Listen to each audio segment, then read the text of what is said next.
going on, everyone? Got a brand new movie review for you guys today. Today I'm discussing Steve Carell and Timothee Chalamet's new film, Beautiful Boy. Beautiful Boy is a father-son story about David and Nick Sheff, and it chronicles the heartbreaking, inspiring experiences of survival, relapse, recovery, and a family coping with addiction over many years. Now, David Sheff is played by Steve Carell in here, who gives a magnificent, wonderful performance, probably his best performance ever in his career. I mean, he was fantastic in Foxcatcher, but I think this is just elevated to another layer.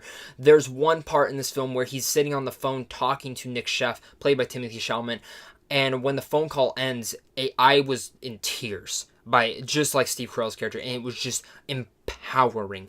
Powerful performance in there. And one of the other things in here is, of course, Nick Sheff is played by Timothee Chalamet, who does play the drug-addicted son in here.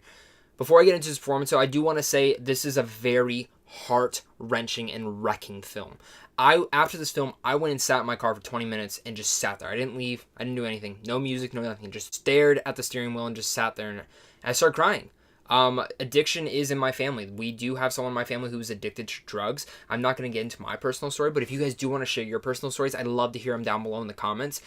But I think we all have someone in our lives who have dealt with addiction, and addiction is a disease. I think people don't understand this, and it's one of the main reasons why this film is needed to be seen, because it's a film that is dealing with addiction and is showing that it is a truly big disease. It's not coming off preachy as well. It's coming off in a subtle manner, but it's underlying message right there where addiction needs to be stapled so hard and needs to be seen as a real disease. It's heart-wrenching.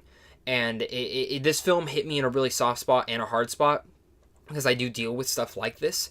My family has. I now see more stuff that my family has dealt with that they kind of shed away from me, because obviously they didn't want a younger kid knowing about this at the time. And it's tough to watch. And Timothee Chalamet captured that addiction very well. The relapse, the recovery, the rehab, going through and doing the drugs and everything. And it was very in your face. Like, this is bad. And there's moments where you're just like, oh, like cringing, because you're like, oh my god, that I can't believe that. When you see him doing the drugs, when you see him doing this stuff and relapsing and going back and recovering, it's like, can you ever really believe what's going on, whatever comes out of his mouth?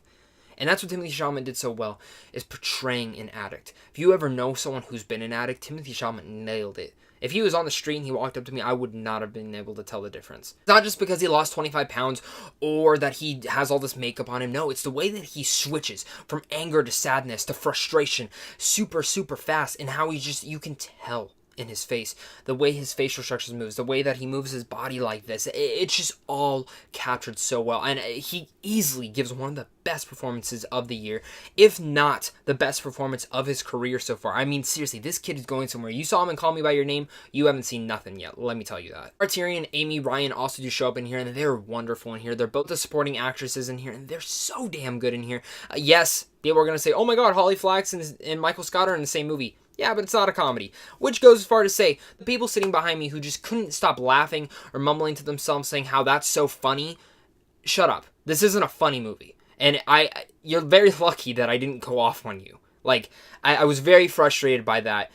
And this is a film, again, that I think a lot of people need to see, because it tackles a very hard subject. If you don't like the film, I totally understand that. But I think this is a film that's going to put this disease out in the limelight. I think that's something that the director did so well, is he put you into these family steps. He made you care about each and every one of them. And something that he does that is very risky, I mean really, really risky, but nailed it. Makes this film not in chronological order, which at times can be a very risky move. This isn't something that, when a lot of films try it, it doesn't work. One of them, the most notable films earlier this year, Vanishing of Sydney Hall, they tried it and it did not work at all, and it felt very off-tone. But Beautiful Boy tackles it in such a good way.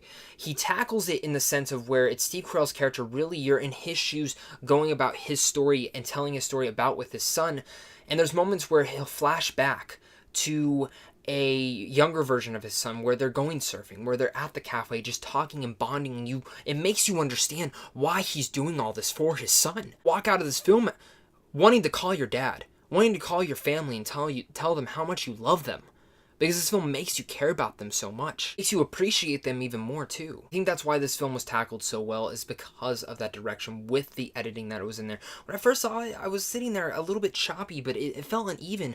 And then when I sat on it, I was like, no, that was the perfect way to make me care so much about this relationship. Beautiful Boy is easily one of the best films of this year, carried by such powerful performances and tackles such a heavy topic, but not in a pushing down your throat way, just in the right manner of way. I loved Beautiful Boy. I understand if people don't. It's a hard film to watch. It's a hard reckoning film to watch. I don't know if I'll be able to watch it ever again, but I do emphasize that people do go and search out Beautiful Boy this weekend. With all that said, I'm going to give Beautiful Boy an A. Love this movie. I'll get it if you don't. I'll understand some of the shortcomings if you do get it, but everything was pushed aside due to the performances and the way that the story was told. I'm curious to hear your guys' thoughts on this one, so please comment down below. Share your stories if you guys have any stories about with addiction. I'd love to hear them. Let's talk about it down below in the comments. If you're new here, though, hit that like and subscribe button if you guys are wanting to check out more movie reviews. Plus, go hit up Sandwich on Films also down below, because if you guys want to see movies early, you guys can check them out down there. Plus, check out some movie news and even some movie reviews. But guys, of course, until next time, stay classy.